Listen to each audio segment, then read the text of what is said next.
त्यावेळेस ज्यांची ज्यांची घरं जाळली ती घरं मराठा समाजाची जाळली, ओबीसी मधल्या अनेक जणांची घरं जाळली। ही प्रवृत्ती कुणाची आहे?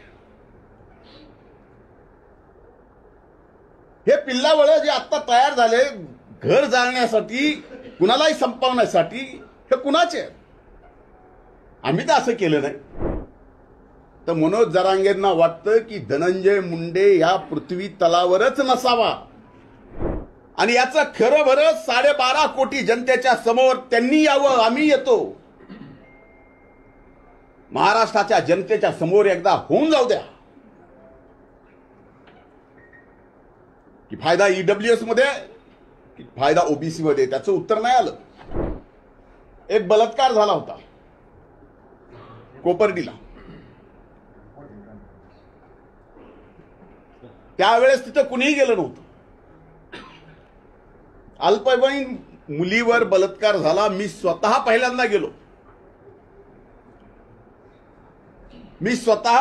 गेलो। अधिवेशन चालू होतं दुसऱ्या दिवसापासून, ते सर्व आरोपी अटक करेपर्यंत अधिवेशन सुद्धा चालू दिलं नाही। ही मराठा समाजाच्या प्रती आमची प्रामाणिक निष्ठा आहे।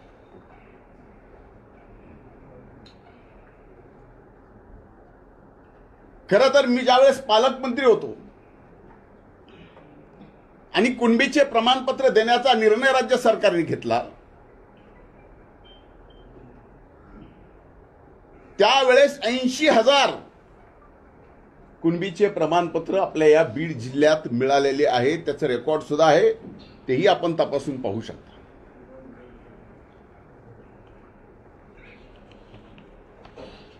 मंत्री म्हणून मला ज्यावेळेस त्यांचं उपोषण सोडायला लावलं मनोज जरांगेंचं, त्यावेळेस माझ्या हाताने त्यांनी एकदा उपोषण पण सोडले आहे। तसं माझं त्यांचं काही वैर नाही। जीवनामध्ये कधीच 17 तारखेची सभा सोडता मनोज जरांगेच्या विरोधात मी एका शब्दानेही बोललेलो नाही, एक आरोपही केला नाही। आणि अशा परिस्थितीमध्ये एकीकडे आपण सर्व समाजाला, 18 पगड जातीला, बहुजन समाजाला सोबत घेऊन जात असताना हा व्यक्ती कसाच आता आवरत नाही, म्हणून यालाच पूर्णपणानं राजकीय, सामाजिक एवढंच नाही तर मनोज जरांगेंना वाटतं की धनंजय मुंडे या पृथ्वी तलावरच नसावा।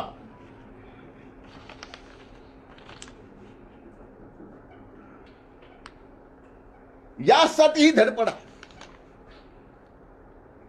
मी 17 तारखेच्या सभेत सुद्धा त्यांना 2च प्रश्न विचारले होते। त्या 2 प्रश्नाचे उत्तर आतापर्यंत या ठिकाणी मिळालेले नाहीत। माझी विनंती आहे माध्यमांना की हे 2 प्रश्न पुन्हा एकदा आपण विचारा। आपण लोकशाहीचे 4था स्तंभ आहात। मी पहिला प्रश्न विचारला होता की मराठा समाजाला खरंच ओबीसी मध्ये जाऊन फायदा आहे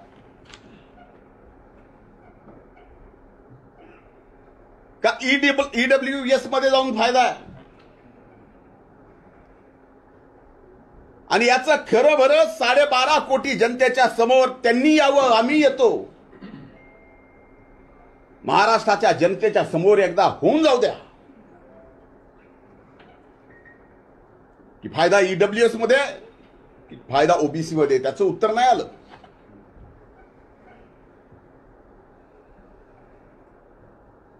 आणि दुसरी विनंती केली होती, तो ओबीसीचा एल्गार मेळावा होता, ओबीसीच्या आरक्षणाला धक्का लागणार नाही यासाठी होता। आणि त्यात मी विनंती केली होती की छत्रपती शिवाजी महाराजांनी स्वराज्यामध्ये त्या काळात जो गावगाडा उभा करून दिलेला, जे गावकुस घालून दिलेलं आहे, आज मागच्या 2 वर्षापासून ते बिघडलंय। एका जातीचा मित्र दुसऱ्या जातीचा, हे मित्र आता मित्र राहिले नाहीत। 2 सख्खे भाऊ एका मायबापाचे लेकरं, जर विचार बदलले आणि एक जरांगेच्या विचाराचा असला तर त्या सख्ख्या भावाला सुद्धा सख्खा मानत नाही, अशी वाईट परिस्थिती या महाराष्ट्रात,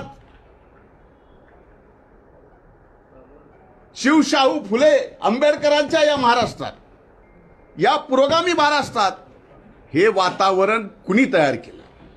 आणि त्या सभेत मी बोललो होतो की आता हे आपल्याला सर्वांना एकत्रित येऊन गावागावातला निर्माण झालेला सामाजिक तडा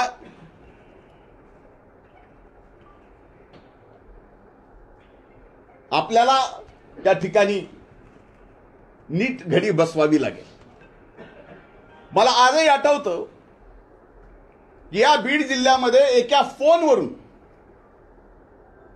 एका लोकप्रतिनिधीला एक जणांनी फोन केला आणि त्या लोकप्रतिनिधींनी सांगितलं की याला काय ग्रामपंचायतीला निवडून आलेत का जरांगे. त्यावेळेस ज्यांची ज्यांची घरं जाळली ती घरं मराठा समाजाची जाळली, ओबीसी मधल्या अनेक जणांची घरं जाळली. ही प्रवृत्ती कुणाची आहे? हे पिल्लावळ जे आता तयार झाले घर जाळण्यासाठी, कुणालाही संपवण्यासाठी, हे कुणाचे आहे? आम्ही तर असं केलं नाही. जर आम्हाला कुणी शिव्या जरी दिल्या तरी आम्ही गप्प बसतो. अरे माझे तर उदाहरण माझे सहकारी सांगतील, तलवारीनं मला मारायला आलेले ज्यावेळेस लक्षात आलं, दुसऱ्या दिवशी माझ्या घरी आले, मी त्यांची गळाभेट करून बसून त्यांना चहा पाजला. एवढे असंख्य उदाहरण आहेत. आणि आज मात्र जरांगेंनी माझ्या एकाच प्रश्नाचं उत्तर द्यावं, कधी आहे तुमची तयारी?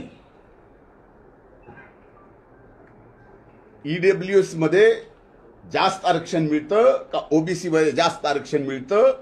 तारीख तुम्ही सांगा, जागा तुम्ही सांगा, अख्खा महाराष्ट्र बघेल आणि एकदा दाखवून देऊ